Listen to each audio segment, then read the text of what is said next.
Star Trek: Strange New Worlds Season 3, Episode 4 canonically answers the question of whether 23rd century Starfleet had holodeck technology, and why it wasn't utilized until Star Trek: The Next Generation's era.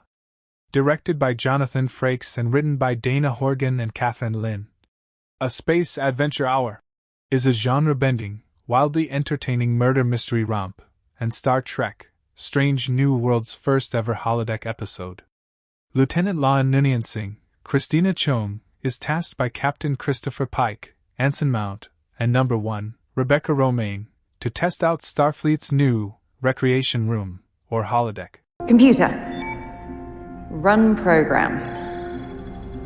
La'an asks the USS Enterprise's computer to craft a murder mystery for her to solve based on Amelia Moon, her favorite childhood detective novels, using pattern buffer data of the Enterprise's crew as the holodeck's characters.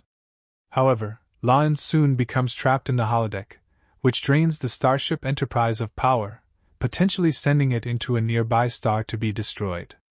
The only way to save the Enterprise is for La'an to solve the mystery and deactivate the holodeck. With layers of parody, homages to the themes of Star Trek, and a burgeoning new romance, here's how Star Trek: Strange New Worlds Season 3, Episode 4 is resolved. Strange New Worlds explains why Starfleet has no holodecks until Star Trek: The Next Generation. Holodeck technology existed, and was buried. Star Trek: Strange New Worlds Season 3, Episode 4 reveals that holodeck technology in the mid-23rd century took up too much of a starship's power to be practical, especially for crew recreation during deep space exploration. Holodecks are intended for. The USS Enterprise's computer rerouted its power and systems to keep La'an's elaborate holodeck program running, to the detriment of the starship.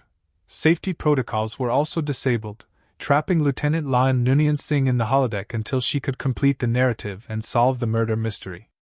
Ultimately, Captain Christopher Pike made the call to bury the holodeck's technology, deeming it too impractical for use on starships. Although Lieutenant Montgomery Scott, Martin Quinn, pointed out that holodecks could succeed with a dedicated server and power source, Pike shut down the idea of a holodeck on the Starship Enterprise. Starfleet first encountered holodeck technology in the 22nd century, when Commander Trip Tucker, Connor Trenier, spent time on a Xyrillian ship in Star Trek: Enterprise Season 1, Episode 5. Unexpected.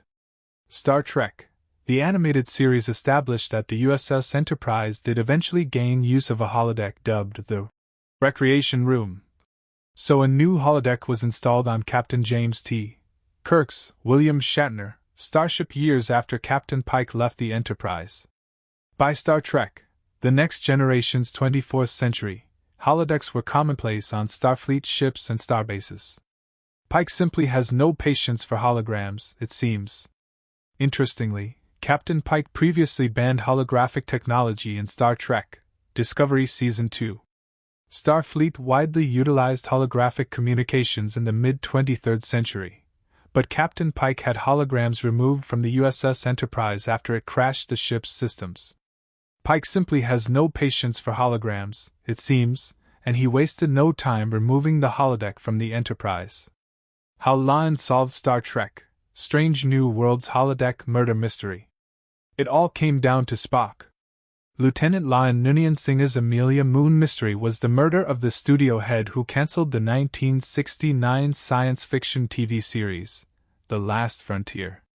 The suspects, all of whom were affiliated with The Last Frontier in some form, were gathered at the Hollywood mansion where the murder took place.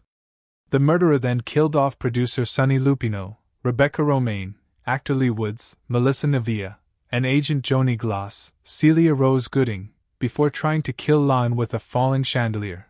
When a drunk T.K. Bellows, Anson Mount, confronted La'an and her partner, Lieutenant Spock, Ethan Peck, he shot the Vulcan before fleeing.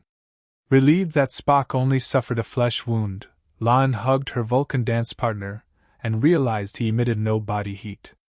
La'an came to know Spock intimately from their dance lessons, and she realized Spock was both a hologram and the murderer.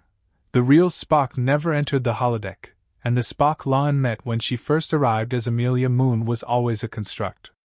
The USS Enterprise's computer followed Lon's parameters for a mystery she could solve, and programmed Spock as the assailant because he was the last person Lon would suspect. Star Trek allows audiences to understand themselves and the world better, and tackle difficult themes and ideas through the lens of science fiction. Within Lon's Amelia Moon murder mystery, however, was the true theme of a space adventure hour.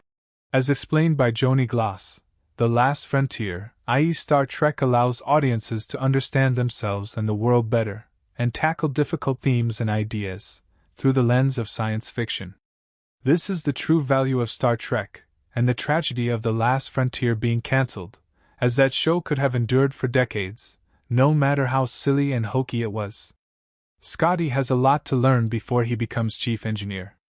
Uhura and Scotty team up for the first time. Scotty was left to fly solo in engineering because Commander Pelia, Carol Kane, was on shore leave, and the young engineer was flummoxed by the crisis caused by the holodeck. Scotty is a genius, yet he's insecure and inexperienced, a far cry from the miracle worker, Lieutenant Commander Montgomery Scott. James Doohan will become as the USS Enterprise's chief engineer in Star Trek, the original series. Martin Quinn's Scotty is a series regular on Star Trek, Strange New Worlds, while Carol Kane is recurring, which is why Scotty is receiving more screen time than Commander Pelia in Season 3. Strange New Worlds is also investing in Scotty as a legacy character who will continue into Star Trek, the original series. Amusingly, when Scotty realized Lon was trapped in the holodeck, which was diverting all of the Starship Enterprise's power to keep the program running, he sought out Ensign Nyota Uhura, Celia Rose Gooding, for help. Scotty didn't want to go to Captain Pike or Lieutenant Commander Una Chin-Riley, so he sought out another genius from the Enterprise's lower decks, although Communications Officer Uhura is part of the bridge crew and a senior officer. Uhura determined that Scotty had to find a way to enter the holodeck to give a message to Lon that the only way to save the Enterprise was to solve the mystery and complete the program. After Lon saved the ship, Number 1 approached Scotty and reminded him that there are 200 crew members who are the best in their fields aboard, and he doesn't have to face crises alone. Lieutenant Uhura, Nichelle Nichols, and Scotty share a flirtation in Star Trek V, The Final Frontier, and Star Trek VI, The Undiscovered Country. Star Trek, Strange New Worlds plants the seeds for their chemistry decades earlier. Fascinatingly, Scotty continues to be haunted by his previous assignment aboard the USS Stardiver, which was destroyed by the Gorn in Star Trek, Strange New Worlds Season 2 finale. Hegemony Part 1. Scotty hasn't fully dealt with his guilt of being the Stardiver's lone survivor, and it fuels the inadequacy he feels aboard the Enterprise, despite his genius. Paul Wesley plays his fourth Star Trek character based on Kirk. Wesley finally does a William Shatner impression. Star Trek, Strange New Worlds Season 3, Episode 4 is bookended by an episode of The Last Frontier starring Maxwell Saint, Paul Wesley, along with his crew, played by Adelaide Shaw and Lee Woods. Saint is a swaggering and heroic starship captain famed for his diction, and is also accused of hammy overacting by the show's producers and his co-stars. Maxwell Saint is based on Lieutenant James T.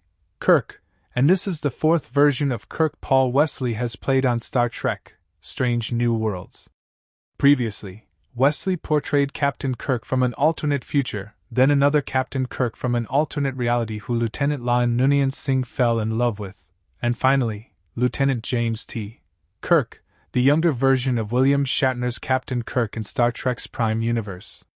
Paul Wesley met William Shatner on an airplane soon after Star Trek, Strange New Worlds cast him as James T. Kirk, and Wesley got Shatner's blessing to take over the role. Playing Maxwell Saint allowed Paul Wesley to mimic the bombastic speech and mannerisms of William Shatner as Captain Kirk, something Wesley has avoided while playing Kirk.